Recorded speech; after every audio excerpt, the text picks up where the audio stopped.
आप बड़े बड़े ड्रामे देखते हैं। ये जब टिकटॉकरें औरतें होती है ना जी, मैं इनको कहता हूं कि आप जरा सैयदा कायनात की ना सीरत को पढ़ा करें, आपको पता चले औरत कहते किसको हैं।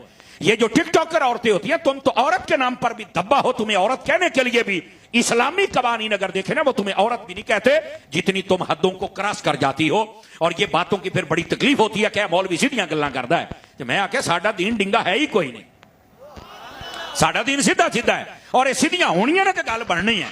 कई बंदे होंगे ने जिहड़ा पिंड वालियां नूं राजी करदे ने, चौरियां नूं राजी करदे ने, स्टेज वालियां नूं, थल्ले वालियां नूं। ओ भाजी असी सब नूं राजी कोई नहीं करना, असी रब नूं राजी करना है।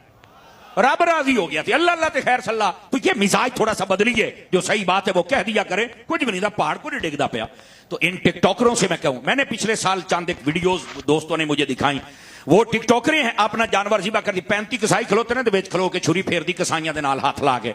और किसी ने सवाल किया, बीबी अज दे दिन तो शर्म कर ला, चलो सारा साल बेहयाई की, तो आज तक खलो रहा है, आज तक कुर्बानी दे। कहते नौ जी हदीस दे विच नहीं आया कि नबी पाक ने अपनी बेटी नूं फरमाया सी कि फातिमा जब आपका जानवर कुर्बानी का ज़िबा हो तो पास खड़े हो जाना। तो जे नबी दी धी खलो सकती तो मैं नहीं खलो सकती। अब देखो वो दलील देते हैं।